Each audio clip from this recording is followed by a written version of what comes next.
ছিল আমরা একটা গান করলাম আনন্দ লোকে শিশু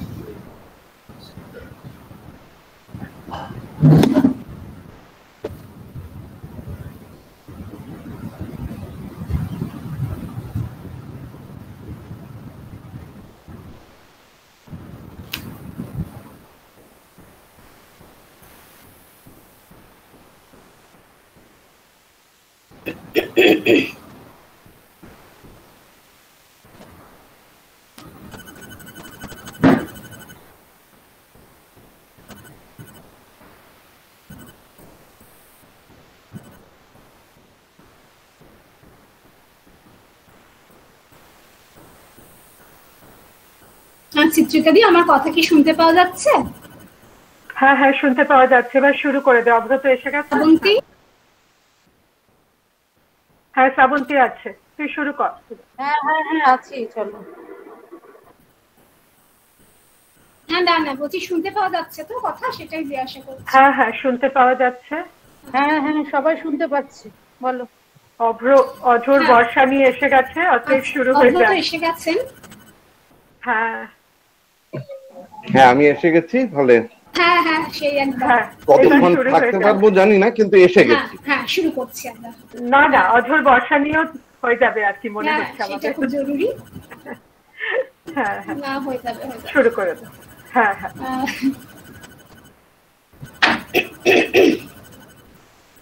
শ্রী শিক্ষায়তন কলেজের বাংলা বিভাগের পক্ষ থেকে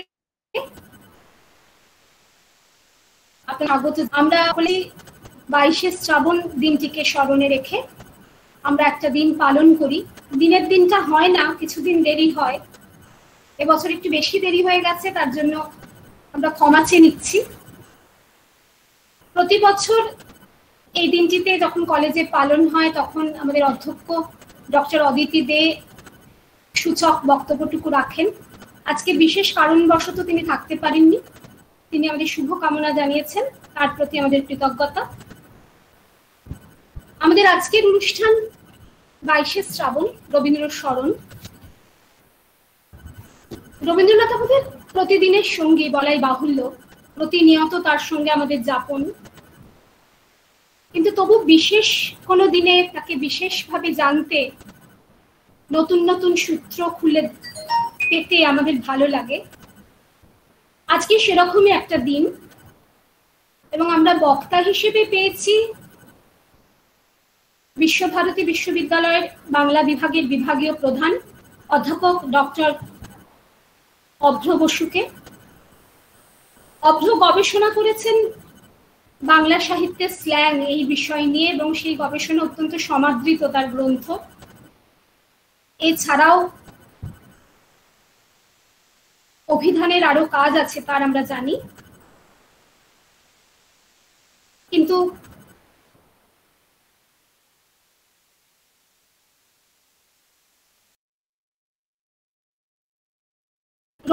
রবীন্দ্রনাথ তার যুক্ত সক্রিয় সদস্য, এবং সেখান থেকে প্রকাশিত পত্রিকা। কথা কেটে যাচ্ছে কি? রবীন্দ্রনাথ সম্বন্ধে তার বিশেষ আগ্রহ রয়েছে। একটু একটু। আচ্ছা, আমি চেষ্টা করছি। আমি তো রবীন্দ্রনাথ সম্বন্ধে তার বিশেষ আগ্রহ রয়েছে। আচ্ছা, রবীন্দ্রনাথ সম্বন্ধে তার বিশেষ আগ্রহ রয়েছে। রবীন্দ্রনাথ তার প্রিয় পাঠ, রবীন্দ্র চর্চা তার সক্ষেত্র, এবং তিনি আজকে বলবেন রবীন্দ্রনাথের পূজার গান, এই তার বিষয়। এই বিষয় তিনি নিজেই নির্বাচন করেছেন, এবং আমরা জানি যে রবীন্দ্র সঙ্গীতে তার বিশেষ আগ্রহ রয়েছে। আমি আর কথা বাড়াবো না, এখন শুরু করবেন অধ্যাপক অভ্র বসু, রবীন্দ্রনাথের পূজার গান। শুধু একটা কথা আমি বলে নিচ্ছি যে এখানে যারা আছেন তারা প্রত্যেকে তাদের অডিও এবং ভিডিও বন্ধ করে রাখবেন, যাতে বক্তার অসুবিধা না হয়।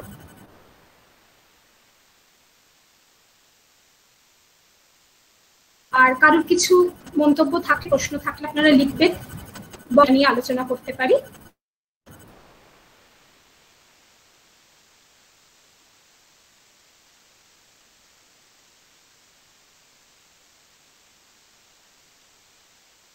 এখন বলবে অধ্যাপক অভ্র বসু। আমি কথা বলবেন।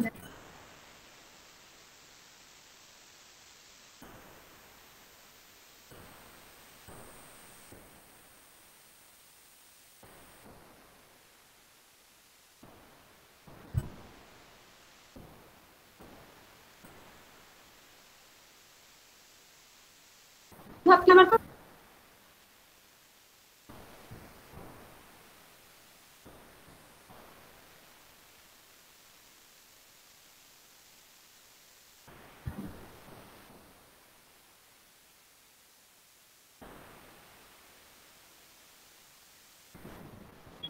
আমি শুরু করব?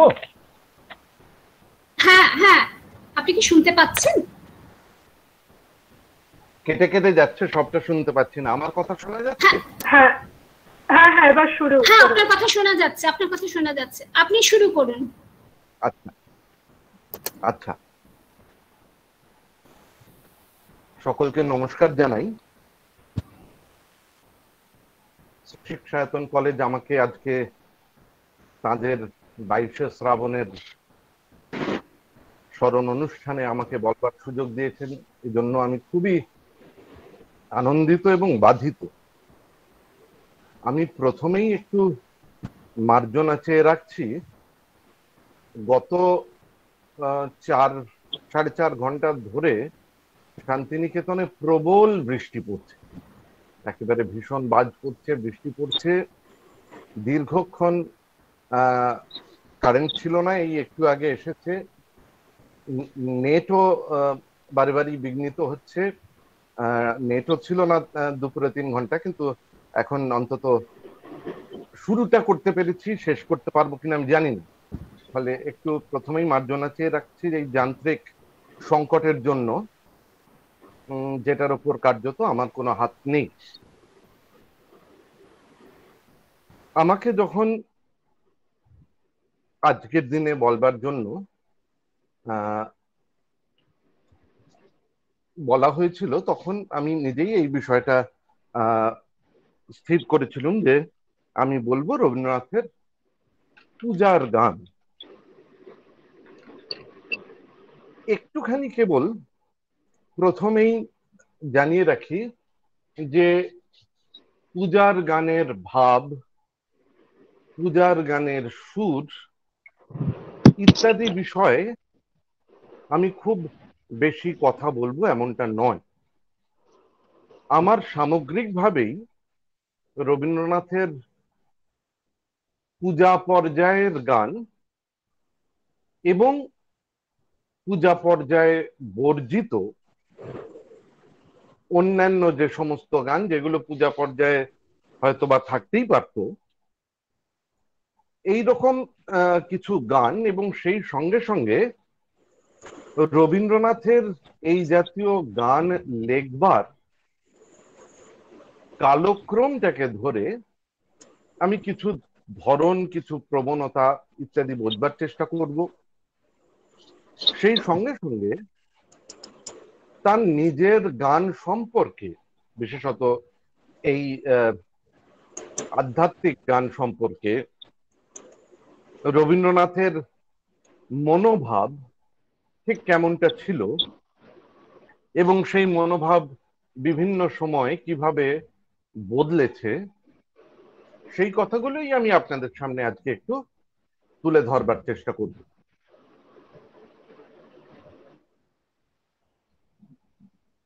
এই যে পূজার গান, এই শব্দটা আমি ব্যবহার করেছি, বলাই বাহুল্য এটাতে রবীন্দ্রনাথের গীতবিতানের যেটা প্রথম পর্যায়, পূজা পর্যায়, সেটাকেই আমি ধরবার চেষ্টা করেছি। সেটার প্রতি আমার ইঙ্গিত, এটা নিশ্চয়ই আপনাদের বুঝতে অসুবিধা হবে না।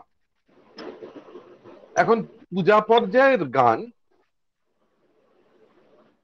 সে গানগুলোকে যদি বলি পূজার গান, তাহলে এই নামটা কিন্তু রবীন্দ্রনাথ একেবারে গোড়াতেই দিয়েছেন এমনটা নয়। বস্তুত রবীন্দ্রনাথের এই জাতীয় গান প্রাথমিকভাবে যখন প্রকাশিত হচ্ছে, তখন সেই গানগুলিকে চিহ্নিত করা হয়েছে ব্রহ্মসঙ্গীত হিসেবে। আমরা এটা জানি যে ঠাকুর পরিবারই কার্যত ব্রাহ্ম সমাজের পুনরুজ্জীবনের ক্ষেত্রে সবচেয়ে গুরুত্বপূর্ণ। কেননা দেবেন্দ্রনাথ তিনি এই সমাজকে নতুন করে আবার জাগ্রত করলেন। রামমোহন বিদেশে চলে যাওয়ার পর ব্রাহ্ম সমাজ কার্যত খানিকটা ঝিমিয়ে পড়েছিল, সেটাকে পুনরুজ্জীবিত করছেন দেবেন্দ্রনাথ। এবং এই পুনরুজ্জীবনের ক্ষেত্রে শুধু দেবেন্দ্রনাথ নন, তার পরিবারের অন্যান্য সদস্যরা, তাদের সকলেরই নানা রকমের ভূমিকা আছে। এবং ব্রাহ্ম সমাজের ধর্ম চর্চার একটা ইন্টেলেকচুয়াল দিক যেমন ছিল, তেমনি তাদের ধর্ম পালনের যে দিকটা, সেই দিকটায় গানের যে একটা খুব বড় গুরুত্ব ছিল, এটা আমরা মোটামুটি জানি। ফলে ব্রহ্মসঙ্গীত নামক একটা গোত্র বাংলা সঙ্গীতের, এটা তৈরি হয়ে গিয়েছিল রবীন্দ্রনাথের আগেই। এবং রবীন্দ্রনাথ একেবারে গোড়ার দিক থেকে এই ধারায় অনেক গান লিখেছেন। রবীন্দ্রনাথ অনেক ধরনের গান লিখেছেন, এটা আমরা জানি। পূজা পর্যায়ের অন্তর্গত যে গানগুলি, সেগুলোর মধ্যেও অনেক রকমের ভাব, অনেক রকমের ধরন আছে। সেগুলোকেও রবীন্দ্রনাথ পরবর্তীকালে নানাভাবে বিন্যস্ত করেছেন, সেগুলোরও অনেক উপপর্যায়ের ভাগ করেছেন, সেও আমরা জানি। গীতবিতান যদি খুলে দেখি তাহলে এটা লক্ষ্য করব যে গানগুলো সাজানো আছে শুধু পর্যায়ানুক্রমিক ভাবে নয়, অন্তত পূজার গানগুলোই কিন্তু আরেকটা ভেতরে ভেতরে আরেকটা উপপর্যায়ের ধারা চলতে থাকে। বস্তুত এই উপপর্যায়গুলিকে প্রথমে নামও দেওয়া হয়েছিল প্রত্যেকটা উপপর্যায়ের, কিন্তু পরবর্তী সময় উপপর্যায়ের নামগুলো আর আলাদা করে রবীন্দ্রনাথ রাখছেন না। এই প্রসঙ্গটা খুব যে আমাদের জরুরি হবে আজকের আলোচনায় এমনটা নয়।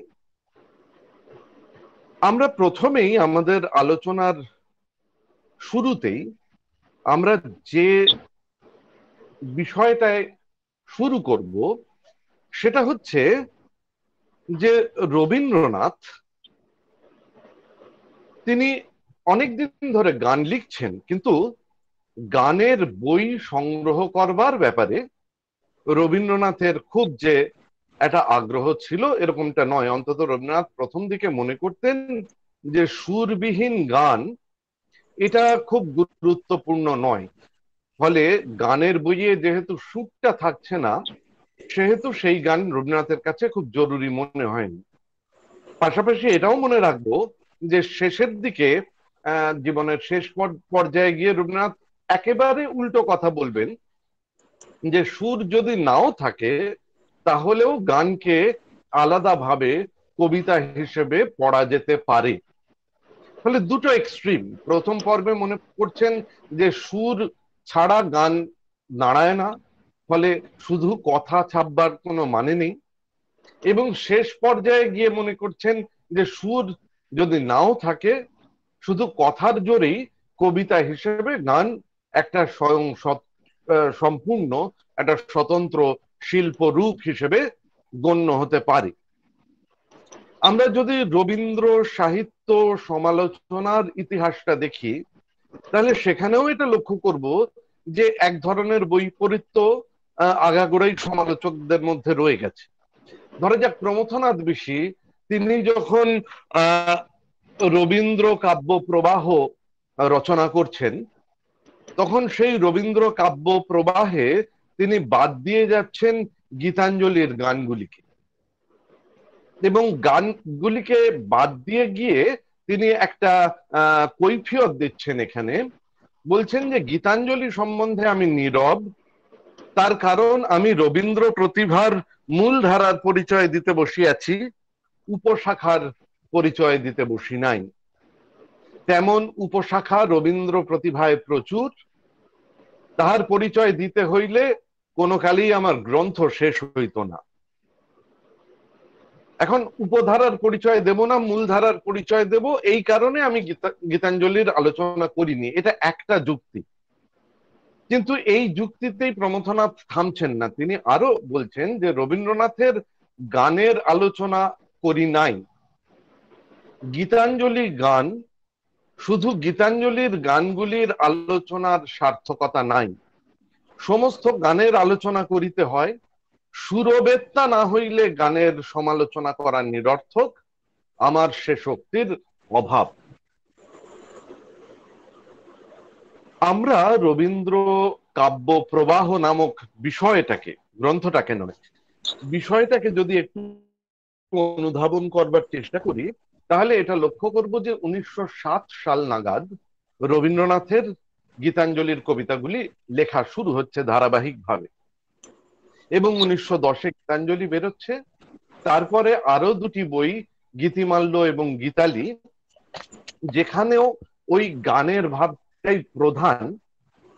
এই একটা ধারা চলেছে 1914 পর্যন্ত, অর্থাৎ 1907 থেকে 1914 রবীন্দ্রনাথ গীতাঞ্জলি, গীতিমাল্য, গীতালি এই বইগুলি লিখছেন। কিন্তু পাশাপাশি আমাদের মনে রাখতে হবে যে 1906 সালে প্রকাশিত খেয়া কাব্যগ্রন্থের পর এই 7 বছরে কিন্তু রবীন্দ্রনাথের আর কোনো কবিতার বই প্রকাশিত হয়নি। ফলে আমরা যদি গীতাঞ্জলির গানগুলোকে সরিয়ে দিই, তাহলে সমস্যা যেটা হয় যে রবীন্দ্র কাব্য প্রবাহ 1916 পর্যন্ত অবিচ্ছিন্ন, তারপরে একটা ছেদ। আসলে এই ছেদটা তো রবীন্দ্রনাথের মতন প্রতিভার ক্ষেত্রে স্বীকার করা যায় না। রবীন্দ্রনাথ প্রধানত কবি, তিনি প্রায় 7 বছর কবিতা লিখলেন না, এ কথাটা বলবার উপায় নেই। এই বিষয়টা খুব সুন্দর করে আলোচনা করেছেন অধ্যাপক শঙ্খ ঘোষ, যে এই পর্বে রবীন্দ্রনাথের গান এবং কবিতা দুটো একটা বিন্দুতে এসে মিশছে। শুধু গানগুলোতে সুর আছে বলে নয়, গীতাঞ্জলিতে অনেক গান আছে, অনেক কবিতা আছে যেগুলোতে সুর নেই। বস্তুত আমরা যদি গীতাঞ্জলির সুর যুক্ত গান এবং সুরবিহীন রচনা এই দুটোকে পাশাপাশি রাখি, তাহলে অনুপাতটা হবে 85 এবং 72। অর্থাৎ আমাদের এটা শুনলে মনে হয় যে গীতাঞ্জলি প্রধানত গানের বই, কিন্তু গীতাঞ্জলির 85টা রচনায় কোনো সুর নেই, সেগুলো গান নয়, সেগুলো কবিতাই। মোটে 72 খানায় সুর আছে। অর্থাৎ এই যুক্তিতে গীতাঞ্জলি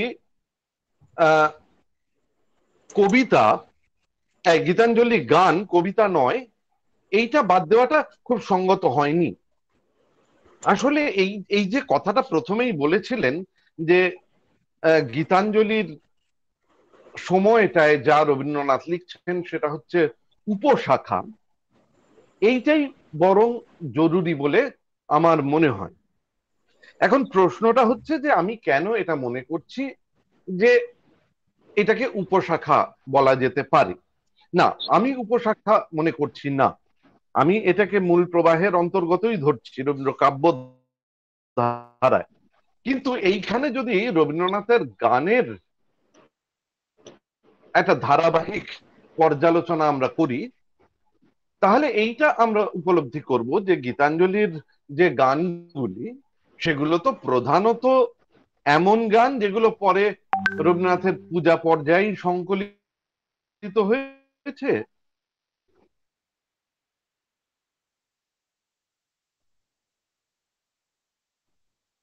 বিচ্ছিন্নভাবে কিছু প্রকৃতি পর্যায়ে গান তুলি, সেই গানগুলোকে আমরা খুব অনায়াসে সামান্য কোনো বিতর্ক ছাড়াই বলতে পারি মোড়ের পর্যায়ের গান। আমি এখন আমাকে শুরু করি গোড়া শতকটাকে চেষ্টা আমরা বলবো যে 19 শতকে রবীন্দ্রনাথ তখন রবীন্দ্রনাথ যদি পর্যায়ে রবীন্দ্রনাথের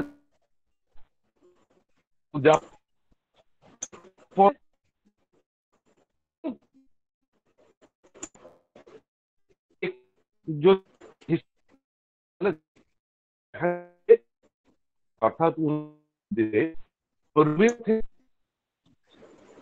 প্রকৃতি তারপরে এবং যে বেশি গান কিন্তু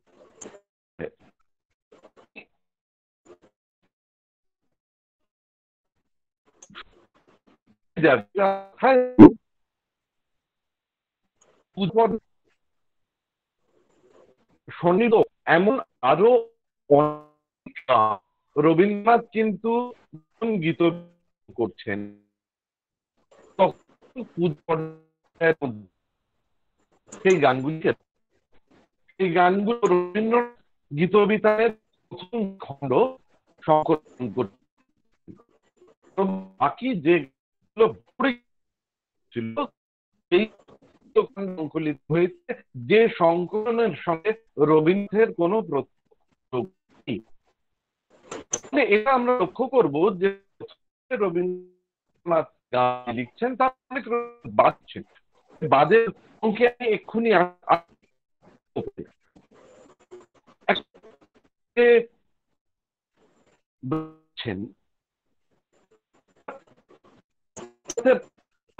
দেখি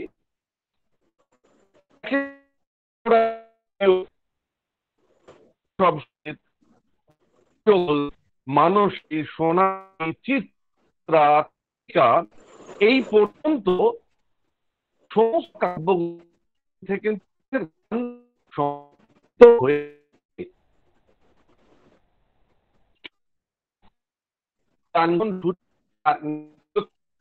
হয়তো কবিতা এসে গেছে সুরারোপ কিন্তু তার এই আমরা মোটামুটি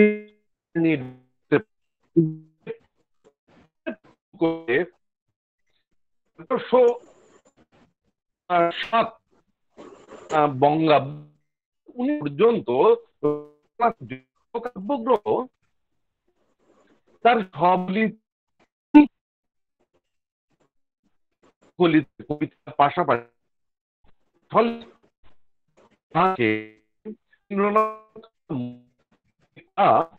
এখন কিন্তু কবিতা পারে কিন্তু এর পাশাপাশি যেটা গুরুত্বপূর্ণ এটা হচ্ছে যে রবীন্দ্রনাথ সব গানকে তার বেছে কিছু গান নেননি। এখন যে গান নিয়েছেন এবং যে গান নেননি এর হিসেবটা করতে গিয়ে যেটা প্রথমেই চোখে পড়ে সেটা হলো যে রবীন্দ্র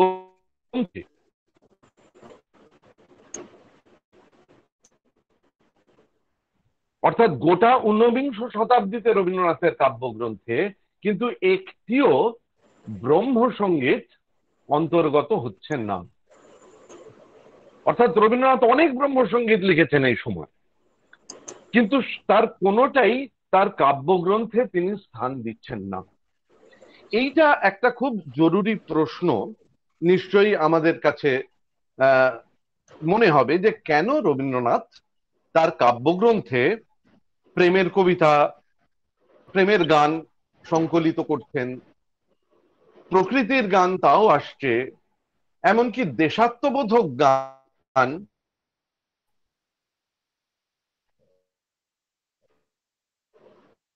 সেটাও তার কাব্যগ্রন্থে আসছে।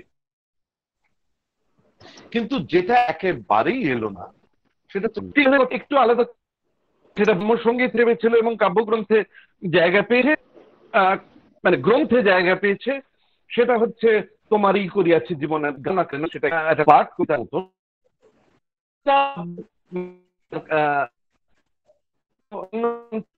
পেলেও আহ, এইটা যে এই গানটা কিন্তু পরকালে রবীন্দ্রনাথ গান সঙ্গীত গাওয়া হলো, খুঁজে আমরা প্রেম পর্যায়ে পাওয়া। এটা রবীন্দ্রনাথ প্রথম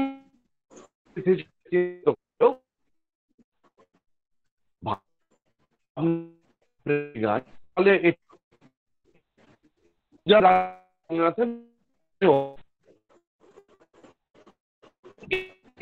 শতকে গান লিখেন, এই গানকে যার পারে প্রথম গানের সংকলন রবীন্দ্র যখন প্রকাশিত, গানের এই করলেন আরে ইচ্ছে ছিল না, তার কারণ গান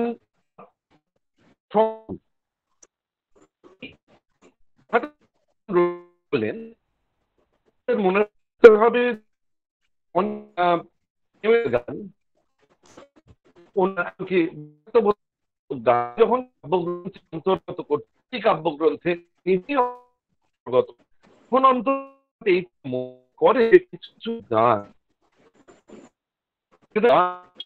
কবিতা হয়ে উঠতে পারে, ছত্রভাবে সেগুলোকে তিনি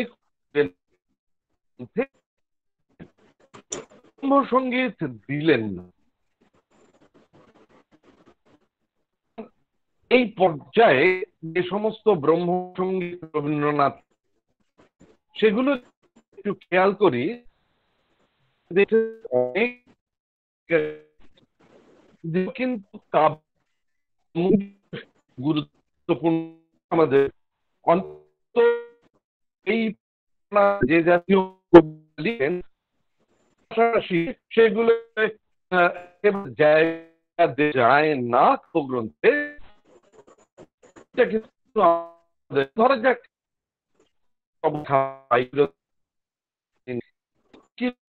কাব্যগ্রন্থে পারত না, সংশয়ের মাঝে না হেরি গতি হে, প্রিয়তম কে রহিবে ঘরে, অনেক আমি উল্লেখ করলাম। এখন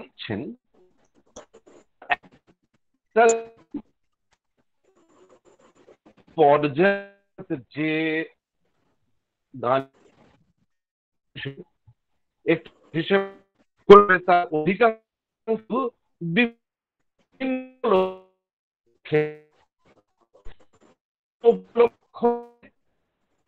আছে। ধরা যাক বর্ষ শেষ গান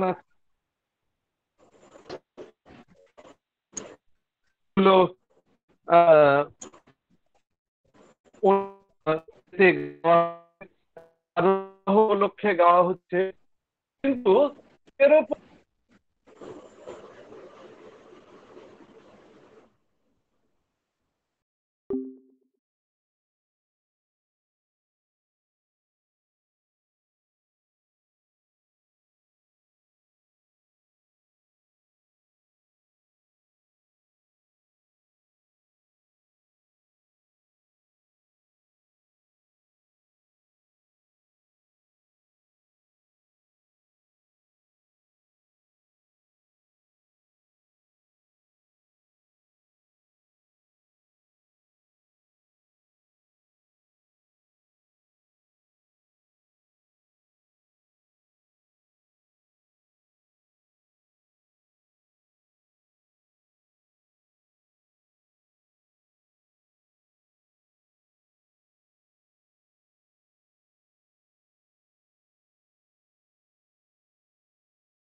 অভ্র কি আবার বেরিয়ে গেছে? হ্যাঁ, আবার ডিসকানেক্টেড হয়ে গেছে।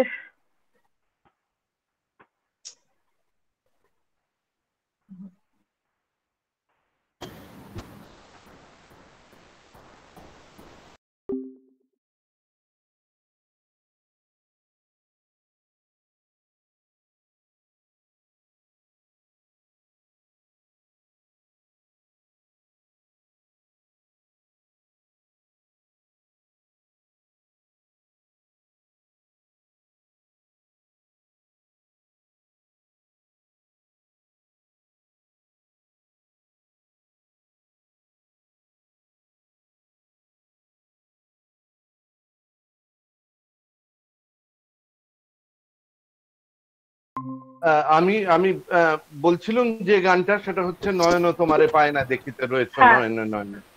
হ্যাঁ, এখন এই গানটাও রবীন্দ্রনাথ কবিতা হিসেবে তার কোনো বইয়ে জায়গা দিলেন না। এই সূত্রে আরেকটা কথা একটু বলতে হয় যে রবীন্দ্রনাথ নিজে এটা মনে করছেন যে এই গানগুলো তার যথেষ্ট কবিতা হয়ে উঠছে না, কিন্তু রবীন্দ্রনাথের ব্রহ্মসঙ্গীতেরও কয়েকটা ধরন এইখানে কিন্তু আলাদা করা যায়। একটা ধরন হচ্ছে যেখানে মাঘোৎসব উপলক্ষে রবীন্দ্রনাথ বিশেষ করে কিছু গান লিখছেন, কিন্তু রবীন্দ্রনাথ প্রায় নিয়মিতভাবে কিন্তু নানা রকম শাস্ত্রীয় বন্দিশ ভেঙে গান তৈরি করে যাচ্ছেন, যে গানগুলোকে আমরা বলতে পারি ভাঙা গান। এখন এই ভাঙা গানগুলো যখন রবীন্দ্রনাথ লেখেন, তখন সেই গানগুলোর মধ্যে কিন্তু রবীন্দ্রনাথের সব সময় যে খুব একটা বিশেষ ধারায় এগিয়েছে এমনটা নয়। ফলে ভাঙা গানগুলোর মধ্যে ওই ব্রাহ্ম সমাজকে রিপ্রেজেন্ট করার ঝোঁক, এবং তার সঙ্গে সঙ্গে সুরটাকে মাথায় রেখে তার সঙ্গে কথা যোগানো, অনেক অসাধারণ গান ভাঙা গানের মধ্যে পাবো আমরা। বিশেষত রাগরাগিনী ভাঙা গানের মধ্যেও কিছু দুর্দান্ত গান পাবো, যেমন শূন্য হাতে ফিরিয়ে নাথের মতন গান, খুবই অসাধারণ গান, তা নিয়ে আমাদের কোনো তর্ক নেই। কিন্তু এটা লক্ষ্য করব যে রবীন্দ্রনাথ প্রধানত ক্লাসিক্যালি ভাঙছেন, বন্দিশ ভাঙছেন।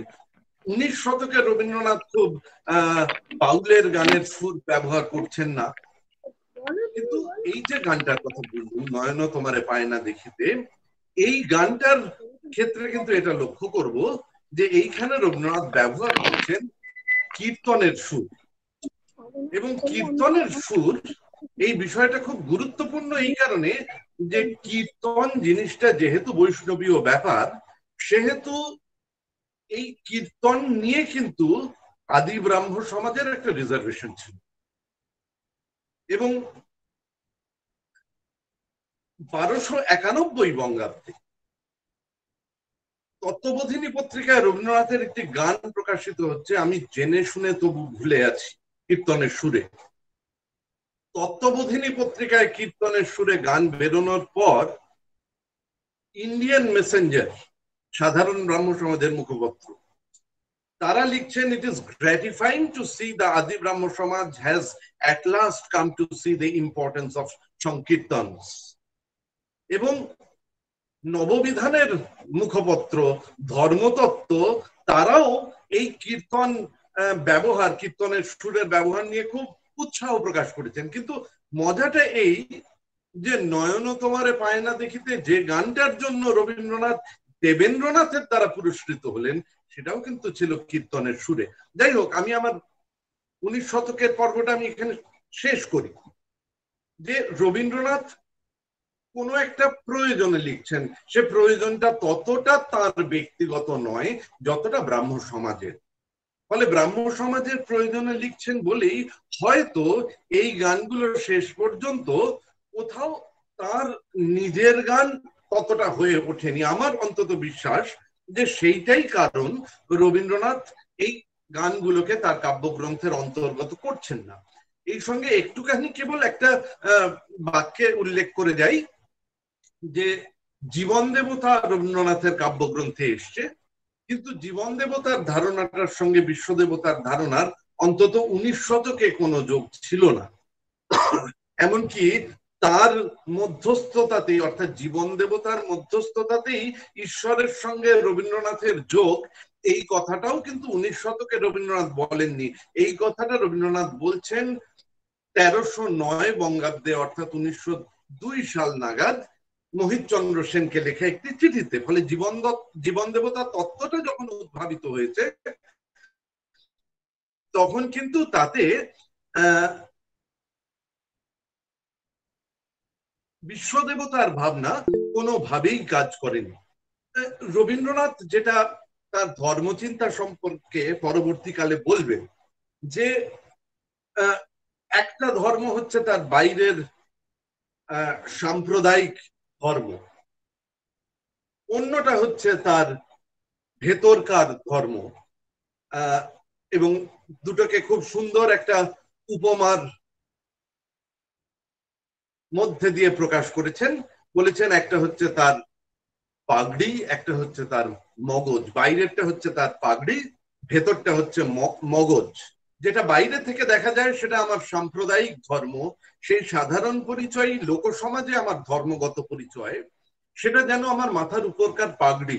কিন্তু যেটা আমার মাথার ভিতরকার মগজ, যেটা অদৃশ্য, যে পরিচয়টি আমার অন্তর্যামীর কাছে ব্যক্ত, হঠাৎ বাইরে থেকে কেউ যদি বলে তার উপরকার প্রাণময় রহস্যের আবরণ ফুটো হয়ে সেটা বেরিয়ে পড়েছে, ইত্যাদি ইত্যাদি। এটা একটা বিতর্কের সূত্রেই রবীন্দ্রনাথ বলছেন কথাটা। 19 শতকে রবীন্দ্রনাথের এই আধ্যাত্মিক গানগুলি, এই ব্রহ্মসঙ্গীতগুলি, এগুলো আমি বলতে চাই যে প্রধানত ওই পাগড়ির জিনিস। এটা রবীন্দ্রনাথের মগজের জিনিস হয়ে ওঠেনি। সেই কারণেই তার কাব্যগ্রন্থে এগুলোকে রবীন্দ্রনাথ অন্তর্গত করছেন না। আমরা পরেও দেখব যে 1320 সালে যখন বিজয়া পত্রিকায় রবীন্দ্রনাথের ব্রহ্মসঙ্গীতে বীর্যের অভাব এই নিয়ে বিপিন চন্দ্র পাল রবীন্দ্রনাথকে আক্রমণ করেছিলেন, তখনও রবীন্দ্রনাথ তার জবাবে এই কথা বলেছিলেন যে আমার কাঁচা বয়সের কয়েকটা গান তুলে এনে কেউ যদি আমার মত বলে চিহ্নিত করে, তাহলে আমার যে বিবর্তনটা সেটা ধরা পড়ে না। উপমা দিয়েছিলেন একটা ঘোড়ার ফটোগ্রাফের, যে ঘোড়াটা লাফিয়েছে, পা তোলাটা যদি তুলে বলি যে ঘোড়া এইরকম পা তুলে থাকে, তা তো নয়। সেরকম ওই গানগুলো আমি লিখেছি, এটা ঠিক, কিন্তু ওগুলো কাঁচা রচনা। কল্পনা কাব্যগ্রন্থে আমরা দেখছি কিছু গান সংকলিত হচ্ছে, যার মধ্যে ভয় হতে তব অভয় মাঝে, আমি সংসারে মন দিয়েছিনু, জানি হে জানি প্রভাত হবে, ইত্যাদি। এখন পাশাপাশি মিলিয়ে দেখলে এটা আমরা বলতে পারি যে কল্পনার আগের অনেক গানও এই গানগুলোর সঙ্গে তুলনীয় হতে পারে, সেগুলোও থাকতে পারত। কল্পনায় যে এই গানগুলো সংকলিত হলো, তাতে একটা কারণ নিশ্চয়ই, যে এর মধ্যে রবীন্দ্রনাথের যে আমি, সেই আমি অনেক বেশি স্পষ্ট হয়ে উঠেছে, অর্থাৎ তার মগজটা অনেক বেশি স্পষ্ট হয়ে উঠেছে। কিন্তু আরেকটি জিনিসও আমাদের মনে রাখতে হবে, যে ওই কল্পনার শেষ, তারপরেই নৈবেদ্য, এই সময়টায় সাধারণভাবেই রবীন্দ্রনাথের সাহিত্য চর্চায় আধ্যাত্মিকতার একটা বিরাট জায়গা তৈরি হবে। ফলে নৈবেদ্য থেকেই রবীন্দ্রনাথের কাব্যে আধ্যাত্মিক বিষয়টা আসতে শুরু করবে। আমি যে এতক্ষণ গানের দিক থেকে বলছি যে তার রচনায় কোনো, তার কাব্যগ্রন্থে কোনো ব্রহ্মসঙ্গীত স্থান পায়নি, এইটাকে যদি তার কাব্যগ্রন্থের দিক থেকে দেখি, তাহলে আমরা বলতে পারবো যে শুধু ব্রহ্মসঙ্গীত নয়, গোটা 19 শতকে তার রচনায় কোনো আধ্যাত্মিক কবিতাই স্থান পায়নি। রবীন্দ্রনাথ এই পর্বে আধ্যাত্মিক রচনা অনেক লিখছেন, তার বক্তৃতা আমরা পাবো, কিছু কিছু সমাজের কথা মাথায় রেখে লেখা, সমাজের সূত্রে লেখা। ফলে রবীন্দ্রনাথ এই পর্বে ঈশ্বর চিন্তায় নিয়োজিত ছিলেন না এমন কথা বলবার কোনো কারণ আমাদের আলাদা করে নেই, কিন্তু কবি রবীন্দ্রনাথ কিন্তু গোটা ঊনবিংশ শতাব্দীতে মোটের ওপর ধর্ম নিরপেক্ষ, এবং ধর্ম নিরপেক্ষ বলেই তার ব্রহ্মসঙ্গীত জায়গা পায়নি। এমন নয় যে ব্রহ্মসঙ্গীত জায়গা পেল না, অন্য ধরনের গান জায়গা পেল, অন্য ধরনের আধ্যাত্মিক কবিতা জায়গা পেল, তা কিন্তু নয়। এই সূত্রে আরেকটা কথা বলেনি যে রবীন্দ্রনাথের ঈশ্বর বিষয়ক কবিতা, স্পষ্ট করে ঈশ্বর বিষয়ক কবিতা মোটামুটি গীতাঞ্জলির শেষ বলাকার পর আর খুব বেশি আমরা পাব না। কিন্তু রবীন্দ্রনাথের পূজা পর্যায়ের গান কিন্তু তারপরেও লেখা চলেছে, কিন্তু তারপরে লেখা চলেছে সেটা কিন্তু খুব ধারাবাহিক নয়। সেই সময় কিন্তু রবীন্দ্রনাথ অনেক কম লিখছেন, এবং 1334-এর পর রবীন্দ্রনাথের পূজার গান প্রায় নেই। 1334 মানে 1927। ফলে রবীন্দ্রনাথের পূজার গানের কথা যখন আমরা বলবো, আমাদের এইটা একটা খুব মনে রাখবার জিনিস যে প্রথম পর্বের গানগুলো কবিতার বইয়ে নিলেন না, তারপর কবিতার বইয়ে এলো গানগুলো, তারপর আবার একটা সময় বন্ধ হয়ে গেল। 1914-র পর রবীন্দ্রনাথের আর পূজা পর্যায়ের গান তার কাব্যগ্রন্থে আবার ফিরে আসবে এমনটা নয়। কিন্তু 1927 সাল নাগাদ রবীন্দ্রনাথের পূজা পর্যায়ের গান লেখাই প্রায় বন্ধ হয়ে গেল। যাই হোক, এই প্রসঙ্গটায় আসবার আগে আমি একটুখানি কেবল বলি যে এই যে সময়টা 1901 থেকে 1914, যার একটা মেজর পর্বকে প্রমথ ঋষি রবীন্দ্রনাথের কাব্যপ্রবাহের বাইরে রাখছেন, এর সেকেন্ড হাফটা অর্থাৎ 1907 থেকে 1914 রবীন্দ্রনাথের কবিতা এবং গান এগুলো একাকার হয়ে যাচ্ছে। কবিতা এবং গানের মধ্যে আর তফাৎ করা যাচ্ছে না। এখন এই কথাটা বলার সঙ্গে সঙ্গে আমাদের এটা মনে রাখতে হবে যে আমরা যতই আপাতভাবে মনে করি না কেন যে রবীন্দ্রনাথের কবিতা এবং গান একাকার হয়ে গেল, রবীন্দ্রনাথ কিন্তু বিষয়টাকে একটু অন্যভাবেই দেখেছেন। অর্থাৎ রবীন্দ্রনাথ কিন্তু এর পরেও তার গান এবং কবিতাকে আলাদা রেখেছেন। আচ্ছা, আমি একটা প্রসঙ্গে একটু কেবল এইখানে ছুঁয়ে যাই যে রবীন্দ্রনাথ, আমি আগে বলেছি কথাটা যে রবীন্দ্রনাথ গীতবিতান প্রথম দুটো খণ্ড সংকলন করেছিলেন। এখন আমি একটু আগে এটা বলেছি যে ৭৪ খানা গান 1885-86 এই সময় রবির ছায় অন্তর্গত হচ্ছে, ৭৪ খানা ব্রহ্মসঙ্গীত। আমরা যদি খেয়াল করি রবীন্দ্রনাথের গীতবিতান প্রথম খণ্ড, তাহলে কিন্তু আমরা দেখব যে এই ৭৪ খানা গান, এর মধ্যে একটা গান গীতবিতানেই সংকলিত হয়নি, একটা গান আমরা আগেই বলেছি যে প্রেম পর্যায়ে চলে গেছে। কিন্তু তারপরে যে গানগুলো থাকে তার সব গানই যে রবীন্দ্রনাথ গীতবিতানে পূজা পর্যায়ের অন্তর্গত করছেন এমনটা কিন্তু নয়। বস্তুত রবীন্দ্রনাথ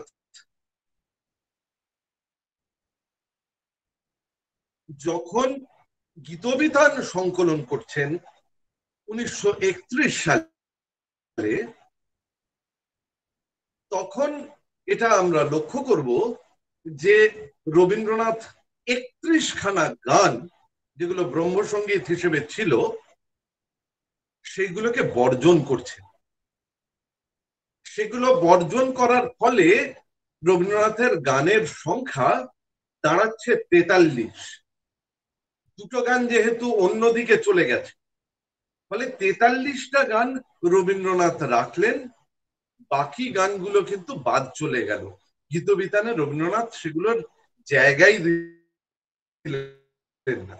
এবং এখন যদি আমরা গীতবিতান দেখি, অর্থাৎ রবীন্দ্রনাথ প্রথম সংস্করণ গীতবিতান যেটা করেছিলেন সেটা যখন পরে বদলালেন, পরে যখন প্রথম সংস্করণটা মোটের উপর কালানুক্রমিক একটা সংস্করণ, পরের সংস্করণটা যখন হলো তখন পর্যায়ানুক্রমিক সংস্করণ হলো।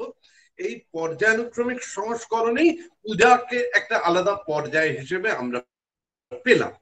এই পূজা পর্যায়ে যখন রবীন্দ্রনাথ আলাদা করে চিহ্নিত করছেন, তখন আমরা বিস্মিত হয়ে লক্ষ্য করি যে রবিচ্ছায়া গ্রন্থের ব্রহ্মসঙ্গীতের সংখ্যা ছিল ৭৪, তার মধ্যে কেবল ২৪খানা গান গীতবিতান পূজা পর্যায়ের অন্তর্গত, ৫০টা গান বাদ চলে গেছে।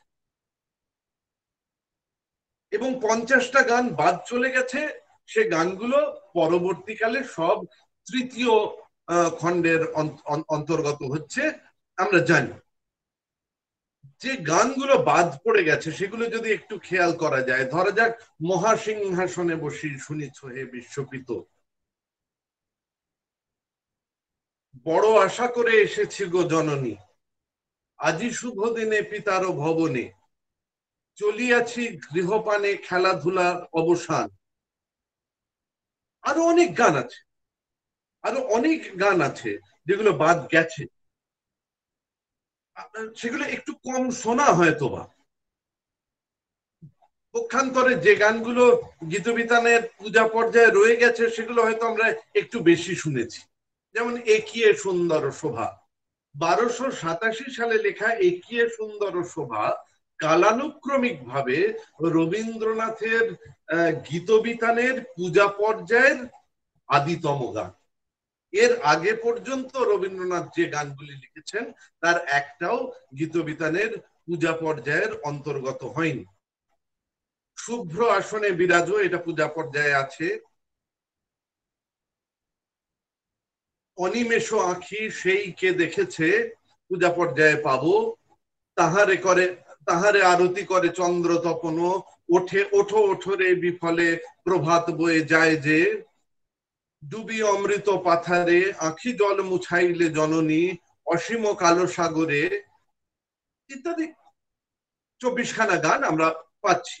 কিন্তু এখানে একটু কেবল ধরিয়ে দিই যে এই ২৪খানা গানের মধ্যে শুধু ১২৯৩ সালেই অনেকগুলো গান লেখা হয়েছিল যেগুলো সব পূজা পর্যায়ে গেছে। ফলে মানে যে মুহূর্তে রবিচ্ছায়া শেষ হলো, রবিচ্ছায়া শেষ হচ্ছে ১২৯২, তারপরে যে গানগুলো লেখা হচ্ছে তার মধ্যে যে গানগুলো সেগুলো কিন্তু অনেক বেশি পূজা পর্যায়ে যাচ্ছে। যেমন প্রভাতে বিমল আনন্দে, অনেক দিয়েছ না, এই গানগুলোর কথা আমি বলেছি যে এক বছরে ২০টার বেশি গান লিখেছেন, সেই গানগুলো কিন্তু সবই যাচ্ছে পূজা পর্যায়ে। এখন এই যে অনেক গান এরপর লেখা শুরু হলো, যে সময় গান এবং কবিতা একসঙ্গে মিশলো, এবং তার দ্বিতীয় পর্যায়টায় রবীন্দ্রনাথের কবিতার মূল ভাবটা হয়ে উঠলো আধ্যাত্মিকতা। রবীন্দ্রনাথের কবিতায় আধ্যাত্মিকতা এতখানি গুরুত্ব নিশ্চয়ই তার আগে কখনো পাইনি। আমরা এটা নৈবেদ্য থেকে দেখবো, নৈবেদ্যর অনেক রচনা আছে যেগুলো গান হিসেবে আমরা চিনি। তোমারই রাগিনী জীবন কুঞ্জে, যদি আমার হৃদয় দুয়ার, সংসার যবে মন কেড়ে লয়, অমল কমল সহজ জলের কোলে, সকল গর্ব দূর করে দিব, কিংবা ঘাটে বসে আছি আনমনা। এগুলোর কিছু কিছু নৈবেদ্যের কথার এদিক ওদিক হয়েছে, কিন্তু মোটের উপর এই সময় থেকে রবীন্দ্রনাথের পূজার গানগুলো যেহেতু কাব্যগ্রন্থেও আসছে এবং রবীন্দ্রনাথের ধরনটার মধ্যেও এটা আমরা বুঝতে পারছি যে এই গানগুলো অনেক বেশি রবীন্দ্রনাথের নিজের কথা হয়ে উঠছে। এবং রবীন্দ্রনাথ নিজেই নৈবেদ্য সম্পর্কে সে কথা বলছেন যে বস্তুত এই গানগুলির মধ্যে আমার জীবনের বিকাশ ব্যক্ত হইয়াছে। সেই বিকাশের মধ্যে যে পরিমাণ অসম্পূর্ণ থাকিয়া যাইতেছে, যাহারা জীবনের সাধনায় সিদ্ধি লাভ করিয়াছেন তাহাদের কাছে এই অসম্পূর্ণতা ধরা পড়িবে বই কি, কিন্তু তাহা লইয়া আমি ক্ষোভ করিতে চাই না। বিশেষত এই সকল গান লইয়া আমি লোকের প্রশংসা লাভ করিতে ইচ্ছুক নহি বলিলে মিথ্যে কথা বলা হইবে, এটুকু বলিতে পারি, সেই লোকমুখের প্রশংসা দ্বারা আমি মূল্য শোধ করিয়া লইতে চাই না। এই গানগুলি আমারই জীবনের পাথেয়, এগুলি আর কেহই যদি গ্রহণ না করেন তথাপি ইহা আমার কাজে লাগিয়াছে, সেই আমার লাভ। এই অভিব্যক্তিটা থেকে, এই এক্সপ্রেশনটা থেকে রবীন্দ্রনাথের, এটা বুঝতে আমাদের অসুবিধা হয় না যে এই গানগুলো রবীন্দ্রনাথের নিজের গান, এই গানগুলো ব্রাহ্ম সমাজের গান না। এই গান হয়তো ব্রাহ্ম সমাজ নিতে পারে, ব্রাহ্ম সমাজ হয়তো ব্যবহার করতে পারে, কিন্তু এইগুলো রবীন্দ্রনাথের নিজের ব্যক্তিগত প্রয়োজনেই লাগছে, তার ব্যক্তিগত বিকাশের সঙ্গে এই গানগুলো সম্পৃক্ত।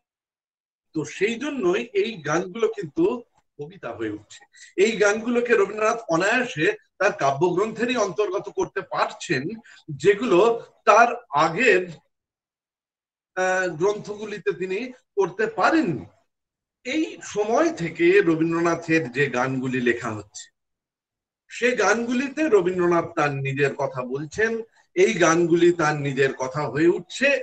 এই কথা বলার পাশাপাশি আমাদের এটা মনে রাখতে হবে, এবং আমি যে আগে বলেছি যে আমার যুক্তি এইটা যে এগুলো রবীন্দ্রনাথের পাগড়ির গান, মগজের গান না, সেটা খেয়াল করব যে প্রথম দিকে যেমন আমরা হিসেব করছিলাম যে কিছু পূজাতে রেখেছেন, কিছু পূজাতেও রাখেননি, কিন্তু কাব্যগ্রন্থে কোনোটাই রাখেন।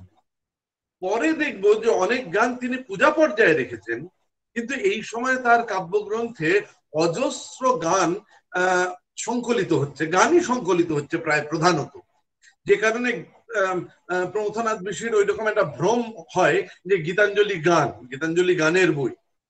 এখন এইটা মাথায় রাখবো যে এই সময়েও কিন্তু রবীন্দ্রনাথ আরো অজস্র গান লিখছেন, যে গানগুলো কাব্যমূল্যেও খুব ভালো গান, একটুও মানে সেগুলোকে অবজ্ঞা করবার মতন নয়, একটুও এটাও বলবার নয় হয়তো যেগুলো মানে রবীন্দ্রনাথের নয়। অনেক সময় সেগুলো আমাদের মনে হয় যে বা এত বেশ রবীন্দ্রনাথেরই গান, এই গান যদি রবীন্দ্রনাথের গান না হয় তাহলে কোনগুলো হবে, কিন্তু সেই গানগুলোকে কাব্যগ্রন্থে রাখছেন না।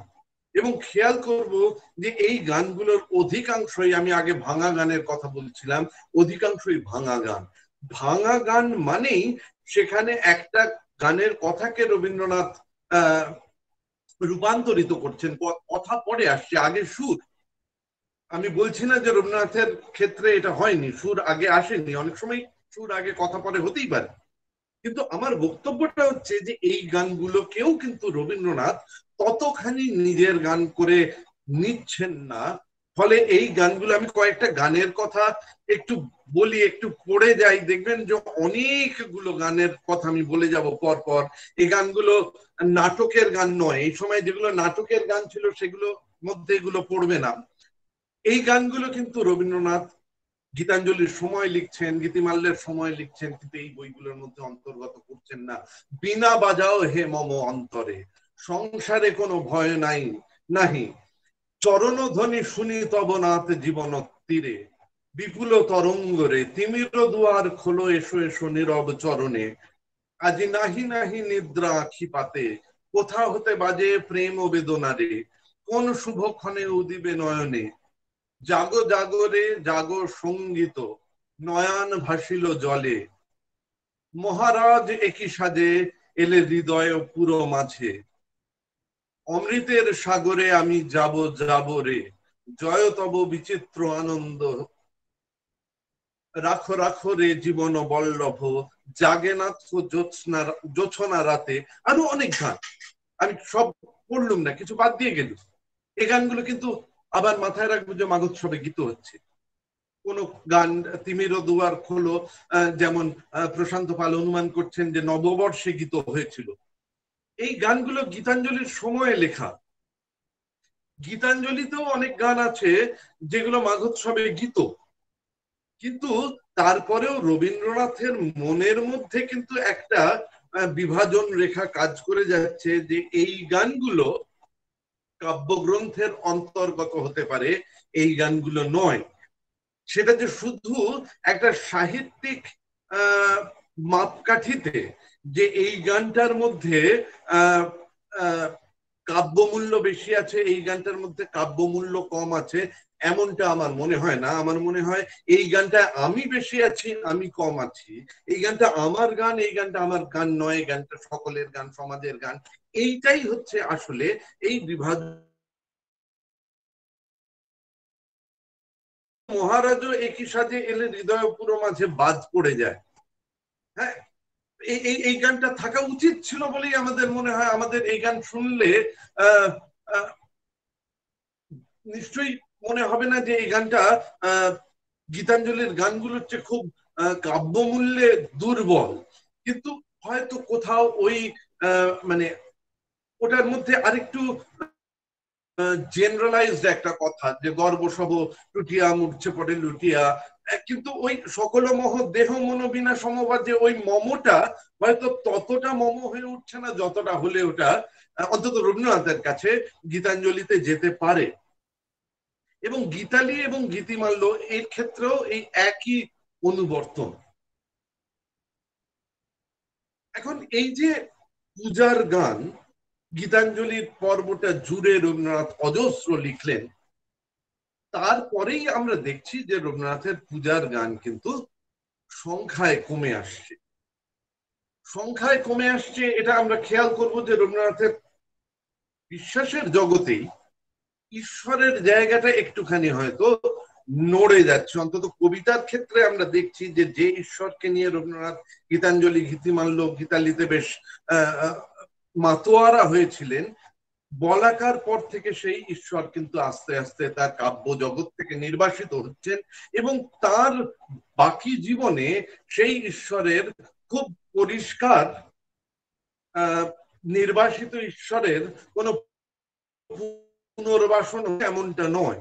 একেবারে শেষ পর্যায়ে রবীন্দ্রনাথের ঈশ্বর ভাবনার একটা হয়তো পরিবর্তন হয়েছে, যেখানে তিনি মানুষের ধর্মের কথা বলবেন, যেখানে একটা বড় আমি এবং ছোট আমি এই করতে গিয়ে রবীন্দ্রনাথ মানুষের ধর্মের শেষে বলবেন যে আমার কল্পনা মানব কল্পনা, আমার ঈশ্বর মানব ঈশ্বর। এখন এই জায়গাটাই রবীন্দ্রনাথ পরে যাবেন। সেই প্রসঙ্গে আসার আগে একটু মনে করিয়ে দিই যে আমরা বলছি বটে যে গীতবিতানে এরপর পূজার গান খুব আশ্চর্যজনক ভাবে কমে গেল,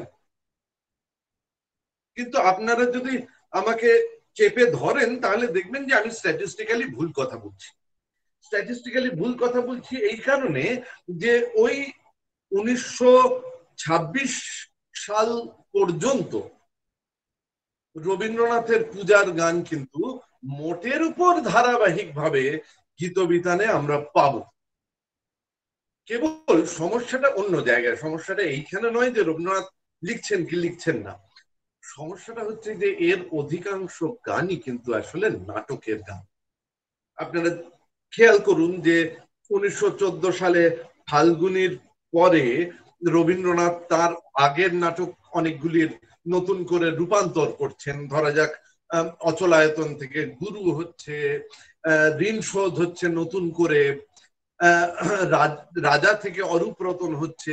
এইগুলোতে কিন্তু অনেক নতুন নতুন গান সংযোজিত হচ্ছে এবং এই গান সংযোজনের প্রক্রিয়াটা কিন্তু একেবারে 1929 সালে তপতি পর্যন্তই কম বেশি চলবে এবং সেইখানে ধরা যাক ধনঞ্জয় বৈরাগীর গান বা এরকম আরো অনেক গান কিন্তু গীতবিতানে পূজার গান হিসেবে রয়ে গেল।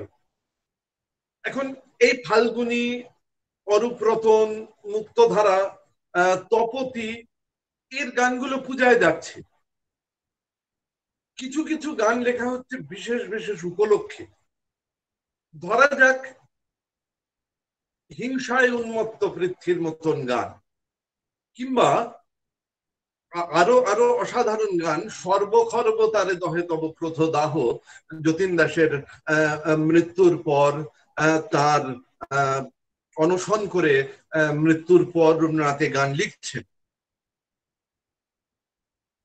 কিন্তু ধরে যাক পরের দিকে 1326 ইত্যাদি সময় যে গানগুলোকে পূজার গান হিসেবে রবীন্দ্রনাথ সংকলিত করছেন, সেখানে কি স্পষ্ট করে আগের মতন ঈশ্বর আছেন তা হয়তো নয়। ধরে যাক আমার মুক্তি আলোয় আলোয় এই আকাশে, কিংবা মধুর তোমার শেষ যে না পাই। এখন এই গানগুলো শুধু ঈশ্বর নয়, এর সঙ্গে জীবন, পৃথিবী, মানুষ সমস্ত কিছু মিলেমিশে একাকার হয়ে যাচ্ছে। কিন্তু 1335 থেকে রবীন্দ্রনাথ আর প্রায় কোনোই গান লিখবেন না যেগুলো পূজা পর্যায়ের অন্তর্গত হবে অথচ নাটকের গান নয়। একেবারেই শুধুমাত্র নাটকের গান যেগুলো, সেগুলোই তার শেষ পর্বে, শেষ 12-13 বছরের কাব্যগ্রন্থে 12 বছরের গানগুলো গীতবিতানে যাবে। শেষ কয়েক বছরের গান কোনো গানই গীতবিতানে নেই। আমরা জানি যে প্রেমের গান, প্রকৃতির গান অনেকই চলে গেছে তৃতীয় খণ্ডে, কেননা 38 সালে রবীন্দ্রনাথ গীতবিতান প্রথম দুটো খণ্ড সংকলন করে ফেলছেন। এখন এই যে রবীন্দ্রনাথ পূজার গান যেভাবে লিখছেন, আমি সময়টাকে ধরবার চেষ্টা করলাম এতক্ষণ ধরে, এবং সময়টাকে ধরে তার পাশাপাশি এটা দেখবার চেষ্টা করলাম যে পূজার গান যখন নিচ্ছেন তখন সেই গানগুলোর কতটাকে রাখছেন, কতটাকে বাদ দিচ্ছেন। এই যে অনেক গান প্রথমে কাব্যগ্রন্থ থেকে বাদ, তারপর গীতবিতানের পূজা পর্যায় থেকে বাদ, তারপর গীতবিতানের পূজা পর্যায়ে রইল কিন্তু কাব্যগ্রন্থ থেকে বাদ, নাটকের গান কিন্তু কাব্যগ্রন্থে সেগুলো আসছে না। এর মধ্যে দিয়েই এটা বোঝা যায় যে আমরা যে অনেক গান গাই, পূজা পর্যায়ের গান গাই, সেই অনেক গানই কিন্তু আসলে রবীন্দ্রনাথ যেটাকে বলেছেন ওই ঘোড়ার ফটোগ্রাফ, সেই গানগুলি সম্পর্কে রবীন্দ্রনাথের নিজেরই সব সময় যে উত্তরকালে খুব সম্মতি ছিল এমনটা নয়। সেগুলো খানিকটা বিষয়ের জন্য, কিছুটা হয়তো একেবারেই ফর্মের কারণে, যেখানে বন্দিশ ভেঙে গান করছেন সেটাকে আর কাব্যগ্রন্থে রাখছেন না। বন্দিশ ভেঙে গান রবীন্দ্রনাথের কাব্যগ্রন্থে আমি খুঁজে পাইনি, থাকলেও একাধটা থেকে থাকতে পারে যেটা আমার দৃষ্টি এড়িয়ে গেছে, কিন্তু বন্দিশ ভাঙা গান গীতাঞ্জলি, গীতিমাল্যে প্রায় নেই, অন্য অন্য কাব্যগ্রন্থেও নেই। আমি আমার আলোচনা শেষ করি। আমি আমার আলোচনায় খুব স্পষ্ট করে এই কথাটা বলিনি, কিন্তু এইটা একটু খেয়াল করতে বলি যে 1914 পর রবীন্দ্রনাথ তার কাব্যের ক্ষেত্রে আবার নতুন করে ধর্ম নিরপেক্ষ হয়ে যাচ্ছেন। ঈশ্বরকে তিনি তার কাব্যের আঙিনা থেকে সরিয়ে রাখছেন। কিন্তু একেবারে 1927 সালে এসে যে দেখছি যে কিছু গান তার আগেও লেখা হচ্ছিল, তারপর থেকে আর লেখা হবে না, আমরা এটা লক্ষ্য করবো যে 27 সালটা রবীন্দ্রনাথের জীবনে কিন্তু একটা গুরুত্বপূর্ণ, কেননা এই সময়ে রবীন্দ্রনাথের ঈশ্বর বিশ্বাসের জায়গাটা বদলে যাচ্ছে। বিশেষ করে মানে এই সময় কিন্তু রবীন্দ্রনাথ ওই পরিশেষের ধর্মমোহর মতন কবিতা লিখবেন যে নাস্তিক সে উপায় বিধাতার বর, ধার্মিকতার করে না আড়ম্বর। এখন এরপরেই রবীন্দ্রনাথ হেমন্তবালাকে চিঠিগুলো লিখতে শুরু করবেন। এরপরেই রবীন্দ্রনাথের মানুষের ধর্ম, এই ভাষণ রিলিজিয়ন অফ ম্যান প্রথমে, পরে কলকাতা বিশ্ববিদ্যালয়ে মানুষের ধর্ম, রবীন্দ্রনাথের পুরো বিশ্বাসের জগৎটাই কিন্তু বদলে গিয়েছিল। এখন সবটাই ওই মানে যেটাকে জগদীশ ভট্টাচার্য বলবেন যে রবীন্দ্রনাথের পরের দিকে পুরো দর্শনটাই হয়ে গেল মানব ব্রহ্মবাদ। রবীন্দ্রনাথ বলবেন আমার বুদ্ধি মানব বুদ্ধি, আমার হৃদয় মানব হৃদয়, আমার কল্পনা মানব কল্পনা। তাকে যতই মার্জনা করি, শোধন করি, তা মানব চিত্ত কখনোই ছাড়াতে পারে না। আমরা যাকে বিজ্ঞান বলি তা মানব বুদ্ধিতে প্রমাণিত বিজ্ঞান, আমরা যাকে ব্রহ্মানন্দ বলি তাও মানবের চৈতন্যে প্রকাশিত আনন্দ। এই বুদ্ধিতে, এই আনন্দে যাকে উপলব্ধি করি তিনি ভূমা, কিন্তু মানবিক ভূমা। তার বাইরে অন্য কিছু থাকা না থাকা মানুষের পক্ষে সমান। মানুষকে বিলুপ্ত করে যদি মানুষের মুক্তি, তবে মানুষ হলুম কেন? এখন এই যে কথাটা রবীন্দ্রনাথ বলছেন যে মানুষকে বাদ দিয়ে আর কিছু, কোনো অতিমানব বা অমানব সত্তাকে তিনি আর স্বীকার করছেন না। ফলে এই কথাটা যদি আমরা মনে রাখি, আমি আগেই বলেছি যে রবীন্দ্রনাথ গীতবিতানের সংকলন করেছেন তার জীবনের এমন একটা পর্যায়ে যে তার শেষ 3 বছর তার গানগুলি গীতবিতানের অন্তর্গত হয়নি, সেগুলো পরে তৃতীয় খণ্ডের অন্তর্গত হয়েছে। তা যদি না হতো, রবীন্দ্রনাথের নিজের হাতেই যদি তার সব গান সংকলন করবার ভার থাকতো, তাহলে আমার স্থির বিশ্বাস যে কালানুক্রমিক ভাবে পূজা পর্যায়ের রবীন্দ্রনাথের শেষ গান হতো ওই মহামানব আসে, দিকে দিকে রোমাঞ্চ জাগে মর্তধূলির ঘাসে ঘাসে, এই গান নেহাত গীতবিতান সংকলনের আগে লেখা হয়েছিল বলেই পূজা পর্যায়ের অন্তর্গত হয়নি। আমি আমার আলোচনা এখানেই শেষ করলুম। দীর্ঘক্ষণ ধরে বলেছি, আপনাদের কি বলবো, ধৈর্যের উপর অনেকটা নিপীড়ন হওয়ার কারণে আমি অত্যন্ত দুঃখ প্রকাশ করে সকলকে নমস্কার জানিয়ে শেষ করলুম।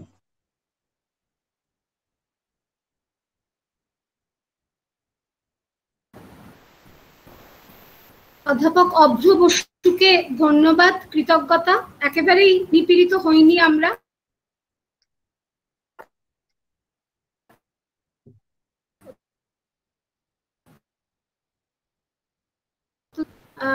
আমি এবার দিশারি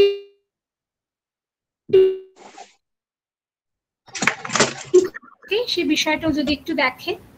আমার কথা শুনতে পাচ্ছ দিশারি? হ্যাঁ ম্যাম। হ্যাঁ, একটু দেখবে। আমি একটা কথা বলি। হ্যাঁ, অভ্র ভীষণ ভালো লাগলো, এত নিজস্ব ভাবনা, খুব ভালো লাগলো। থ্যাংক আর ইউ। এত ব্যস্ততার মধ্যেও যে আমাদের বিভাগের জন্য এই সময়টা অভ্র বার করেছে, তার জন্য আমরা ভীষণ খুশি, খুব আনন্দিত। এইটুকু। একদমই আমরা ভীষণ আনন্দিত। আমরা চেয়েছিলাম যে অভ্র বসুর কাছেই আজকে বক্তব্য শুনবো, এবং সেটা যে আজকে হয়েছে তার জন্য আমরা অত্যন্ত খুশি, অত্যন্ত কৃতজ্ঞ। এবার যদি দিশারি একটু দেখ যে এই মুহূর্তে আমার শোনা যাচ্ছে, কোন প্রশ্ন করতে চান কিনা সেটা দেখে নেবে। হ্যাঁ, শোনা যাচ্ছে, বলো। এই মুহূর্তে অবধি চ্যাট বক্সে আমাদের কোনো প্রশ্ন নেই, কিন্তু কেউ যদি কিছু বলেন, কেউ যদি কিছু বলতে চান তাহলে নিজেকে আনমিউট করে বলতে পারো তুমি। দিশারির মাইক অফ হয়ে গেছে, মাইক্রোফোন অফ হয়ে গেছে। দিশারি? হ্যাঁ, আমার শোনা যাচ্ছে? হ্যাঁ, যাচ্ছে, এখন শোনা যাচ্ছে। হ্যাঁ, এই মুহূর্ত পর্যন্ত আমাদের চ্যাট বক্সে কোনো প্রশ্ন নেই। তো কেউ, যারা উপস্থিত শ্রোতা, কেউ যদি কিছু জানতে চান বা কিছু বলতে চান, নিজেদের আনমিউট করে যদি বলেন।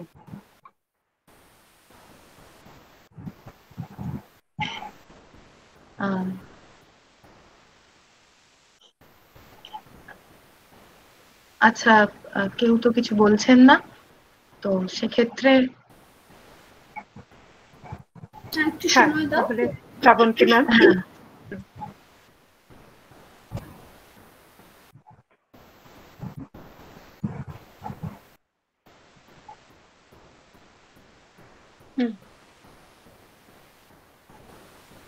শ্রাবন্তী।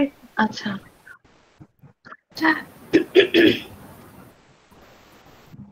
শ্রাবন্তী কি শুরু করে দেব? আর কেউ কোনো প্রশ্ন বা কোনো কিছু নেই? তো সেই অর্থে প্রশ্ন নেই আসলে। এতই অন্যরকম একটা আলোচনা, এখানে ঠিক প্রশ্ন করানো অদ্ভুত একটা ভালো লাগা, মুগ্ধতার জায়গা, এত নিজস্ব একটা ভাবনা, মানে ভীষণ অন্যরকম। আসলে আমি একটু অগোছালো ছিলাম, বিশেষত মানে পরিস্থিতির কারণে, মানে দুপুর থেকেই নেটটা চলে গিয়ে কি হবে আমি একদম শেষ মুহূর্ত পর্যন্ত মানে ছিলাম আর কি, মানে এবং বলতে বলতেও একবার দুবার উড়ে গেল। যাই হোক, আমরা চিন্তিত হচ্ছিলাম শুনে, কিন্তু তারপরে মনে হলো যে ওখানে অঝোর ধারায় বর্ষা নামলে হয়ে যাবে আর কি, 22শে শ্রাবণ হয়ে যাবে, আমরা শুনবো। নেহাত 5:30টায় সময়টা ছিল, এটাই যদি 3:30 হতো তাহলে আর হতো না। হ্যাঁ, সেটাই আর কি, ওইটা আমরা মানে বেঁচে গেছি। আচ্ছা, হ্যাঁ শ্রাবন্তী। আর যেখানে এসে বক্তব্য শেষ হয়েছে সেটা এমন একটা জায়গায় পৌঁছে, অদ্ভুত পছন্দের একটা জায়গা। হ্যাঁ, অদ্ভুত ভীষণ জায়গায় পৌঁছেছে, ফলে খুব প্রশ্ন করার অবকাশ নেই। আমাদের চ্যাট বক্সে কোনো প্রশ্ন আসেনি, কিন্তু প্রশংসা এসেছে, ভীষণ ভালো লাগলো। হ্যাঁ, সৃজিতা চক্রবর্তী। হ্যাঁ, এবং তুমি একটু পড়ে দিতে পারো দিশারি? হ্যাঁ, সৃজিতা চক্রবর্তী লিখেছে, ভীষণ ভালো লাগলো স্যার, অসংখ্য ধন্যবাদ এমন একটি সন্ধ্যার জন্য। আর দেবলীনা গুহ ঠাকুরতা লিখেছেন, ভীষণ ভালো লাগলো। দেবলীনা তো কিছু বলাই স্বাভাবিক, দেবলীনার পক্ষে গানের মানুষ। না, বিশেষ কিছু বলার নেই, আমি অসম্ভব মুগ্ধ হলাম, এবং বিশেষ করে এইরকম ভাবনা নিয়ে যে এই যে বিবর্তনটা এবং শেষটা যেভাবে উনি করলেন, যে এই একটা মানে ইউনিভার্সাল হিউম্যানিজমের কথা বলে, সেটা একটা মানে নানা রকম চিন্তার দিক খুলে দিল। এটার জন্য অসংখ্য ধন্যবাদ জানাই। এবং সত্যি একটা অন্যরকম চিন্তার মানে জানলাম, শিখলাম, অনেক কিছু তথ্য পেলাম, সেগুলো নোটও করে রেখেছি। এর জন্য অসংখ্য ধন্যবাদ, ভীষণ ভালো লাগলো, অসম্ভব ভালো লাগলো। কিছু বলবেন? হ্যাঁ ম্যাম, এই মাত্র আসলো। মধুরিমা ভট্টাচার্য বলেছেন অসাধারণ একটি উপস্থাপনা, অসংখ্য ধন্যবাদ। স্নেহা ব্যানার্জি বলেছেন খুব খুব ভালো লাগলো স্যার, অনেক কিছু জানতে পারলাম। বিথিদি কি কিছু বলবেন? হ্যাঁ, বিথিদিকে দেখা যাচ্ছে। হ্যাঁ, বিথিদি কিছু বলুন। বিথিদি তাহলে আনমিউট করে বলুন, কিছু বলতে চান আপনি? মন্দার ম্যাম বোধহয় বিথিদি বলছেন, বোধহয় আনমিউট করেননি।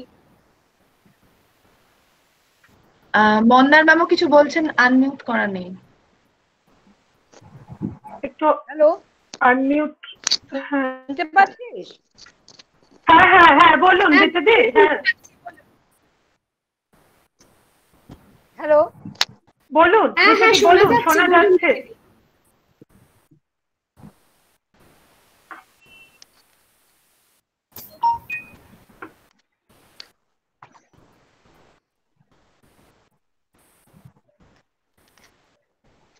বিথিদি বিষয়টা নিয়ে খুব আজকে উত্তেজিত ছিলেন যে এটা ভীষণ অন্যরকম বিষয়, আমার খুব পছন্দের জায়গা।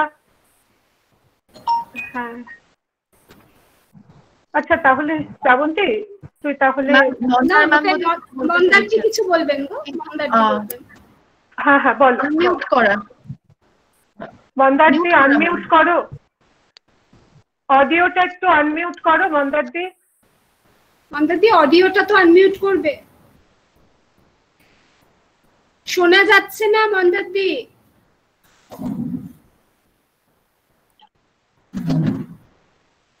এবারে হ্যাঁ হ্যাঁ এবার শোনা যাচ্ছে, বলো। অসম্ভব ভালো লাগলো, এবং এই আমরা একটা নতুন জিনিস শিখলাম, এভাবে এত সুন্দর করে গুছিয়ে। বিভাগকেও আমি অত্যন্ত প্রশংসা করব এরকম একটা উদ্যোগ করার জন্য। আর একদম সরাসরি শান্তিনিকেতন থেকে আমরা একজন তরুণ গবেষকের কাছে শুনলাম, এটা মানে আমাদের পক্ষে, আমাদের কলেজের পক্ষে অত্যন্ত গর্বের। এবং আমরা যারা বাংলা ভাষা, রবীন্দ্রনাথ তাকে শ্রদ্ধার সঙ্গে চর্চা করি, তাদের কাছে একটা নতুন হয়ে গেল ওটা, যে ওর বলা এবং ওর যে মূল্যায়ন এত স্বাভাবিক লাগলো, কেন মনে হলো আমরা সবাই মিলে আলোচনা করছি, এটা যে একটা খুব ওপর থেকে বলা মনে হলো না। এইটাই আমার বলার, এত সুন্দর করে বলা হলো সমস্ত বিষয়ের সঙ্গে। আমরাও ছিলাম আর কি, এই সমস্ত গবেষণাটার মধ্যে যেন আমরা জানবো না। আচ্ছা, সুদক্ষিণাদি কিছু বলেছেন খুব ভালো লাগলো। তবে এরপর অভ্রর গাওয়া একটা গানের শেষ হলে ভালো হতো না? অনেকদিন শুনিনি। অভ্র, সুদক্ষিণা ঘোষ। ঠিক আছে, গান দিয়েই শেষ হবে। বিথিদি কি কিছু বলতে পারলেন? বিথিদি হ্যাঁ, বিথিদি বারবার বলছেন। আমি পাচ্ছিস, শুনতে পাচ্ছিস? হ্যাঁ, এবার শোনা যাচ্ছে, বলে নিন বিথিদি। হ্যাঁ, আমার একটা কথাই ছিল যে উনি বললেন না শেষ গানটা হওয়া উচিত ছিল ওই মহামানব আসে, সেটা সম্বন্ধে আরেকটু বলেন। অভ্র জিজ্ঞেস করছি। আচ্ছা, না মানে এটা আমি এই কারণে বলেছি যে রবীন্দ্রনাথ ওই যে মানুষের ধর্ম বইটার শেষে মানব সত্য বলে যে প্রবন্ধটা, যেটার খানিকটা অংশ আমি পড়লুম, যে মানুষকে বাদ দিয়ে অন্য কোনো অমানব বা অতিমানব কোনো অস্তিত্বই তিনি স্বীকার করতে চাইছেন না। এবং তার যদি কোনো ঈশ্বর থেকে থাকে, সেও হচ্ছে মানব ঈশ্বর, তার মধ্যে যদি কোনো ভূমার ধারণা থেকে থাকে সেও মানবিক ভূমা। ফলে এই সমস্তটা নিয়েও সবটার পিছনেই শেষ পর্যন্ত মানব সত্তার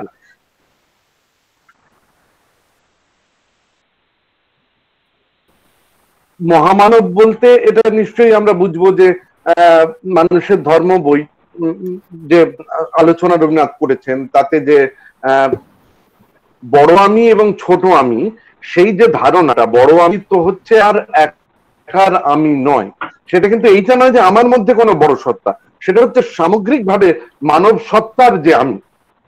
এখন সেই মহামানবকে, যিনি মানুষের আসলে এটা একটু মানে এটা ইন্টারেস্টিং লাগে যে রবীন্দ্রনাথ যেভাবে জীবন দেবতার ধারণাটা করেছেন, যে আমার জীবনের পিছনে একজন জীবন দেবতা আছেন। রবীন্দ্রনাথ যখন দেশের কল্পনা করেন যে আমার দেশের পিছনে একজন ভারত ভাগ্য বিধাতা আছেন, তিনি অন্য কোনো বিধাতা নন, তিনি আমার দেশেরই বিধাতা। তেমন গোটা মানব ইতিহাসের পিছনে একজন মহামানব আছে, যে মহামানবের কথাই তিনি শেষ পর্যন্ত তার সমস্ত বক্তৃতার মধ্যে, সমস্ত কবিতার মধ্যেও অনেক সময় বারে বারে বলবার চেষ্টা করেছেন।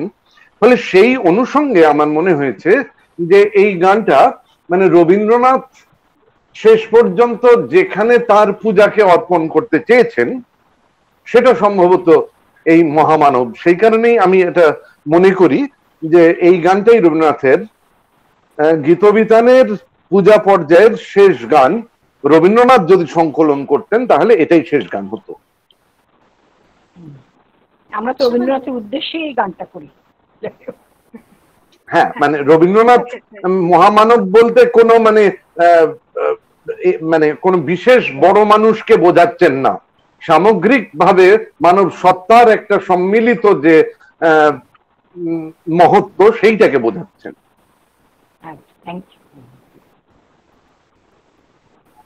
এবার অঘোর একটা গান, তাই তো?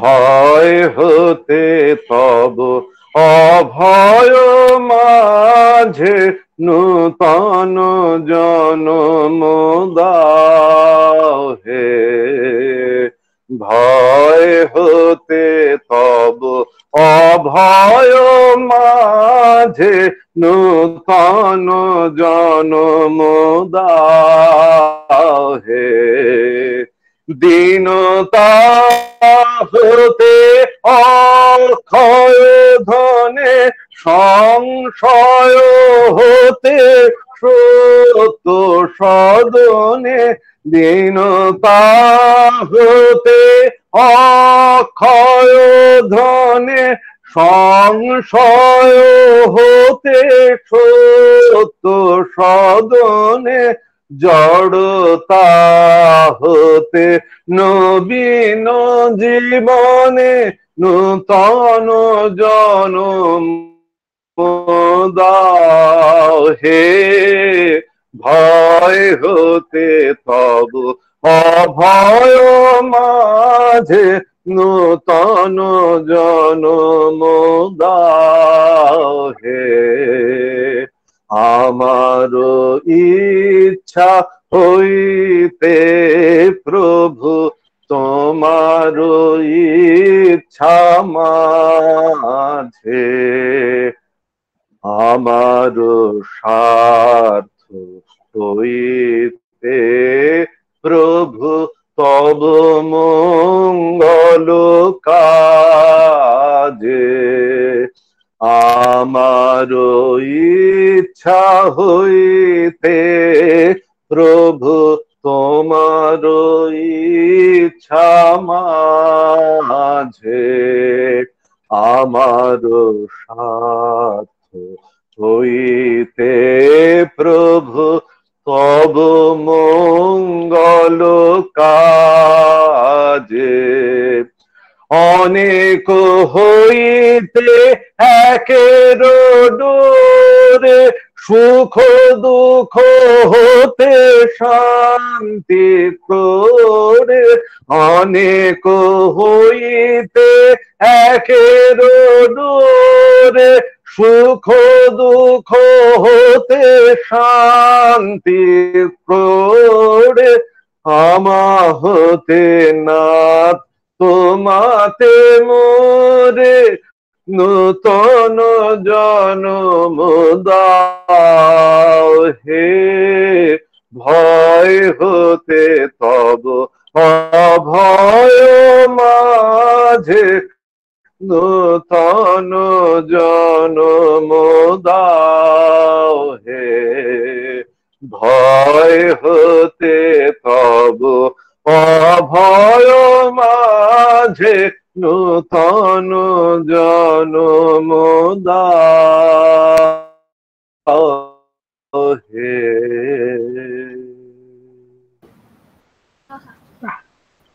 খুব ভালো লাগলো অভয়, অনেক অনেক অনেক শুভেচ্ছা তোর জন্য, মন ভালো হয়ে গেল। আমাদের সবার মন ভরে গেছে।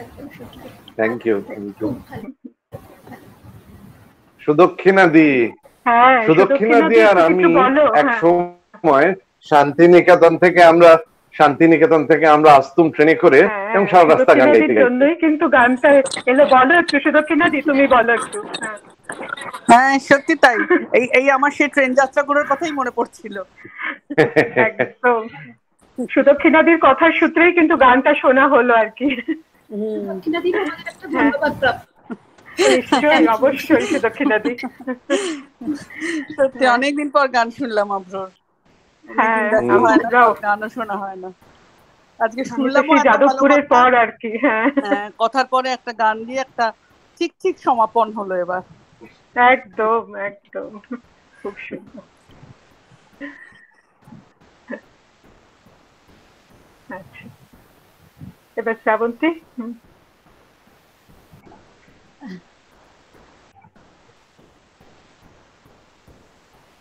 হ্যাঁ হ্যাঁ, আর শুরু করার কিছু নেই, কেন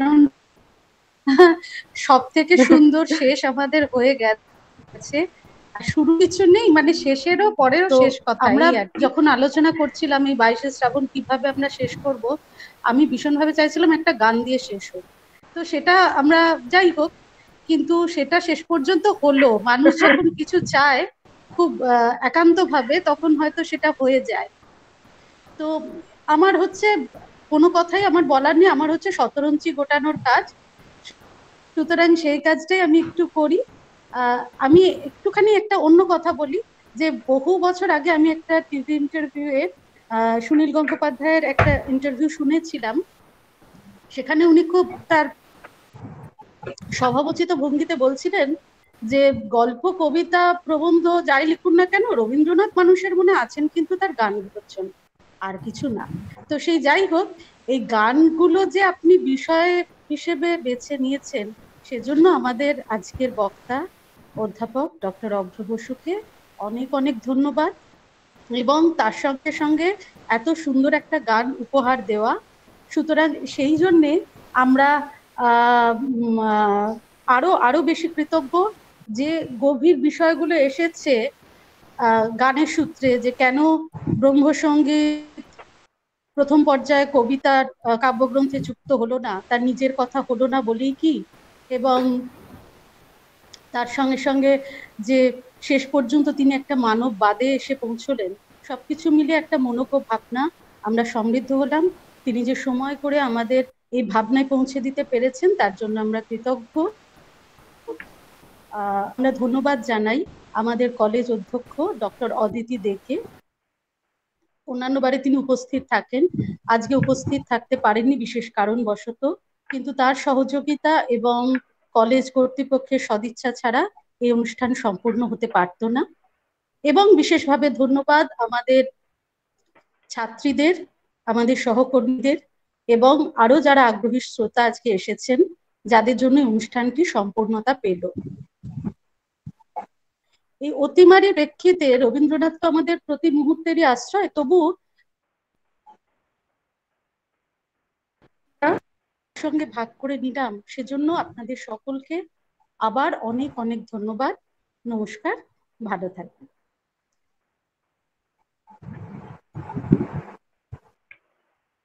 অনেক ধন্যবাদ অভ্র, অনেক শুভেচ্ছা, অনেক শুভেচ্ছা। এত স্বতঃস্ফূর্ত সুন্দর একটা সময়।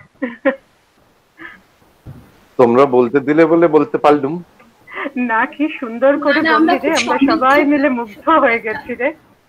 এত স্বতঃস্ফূর্ত তোর বলা, আমার সেই মনে হচ্ছে সেই আমাদের আগের গান শোনা, সেই বলা, সেই জায়গা। শুধু আরো সমৃদ্ধ তুই এখন।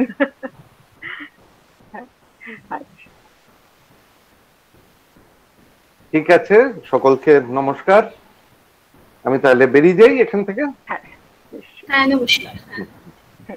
সকলে ভালো থাকবেন।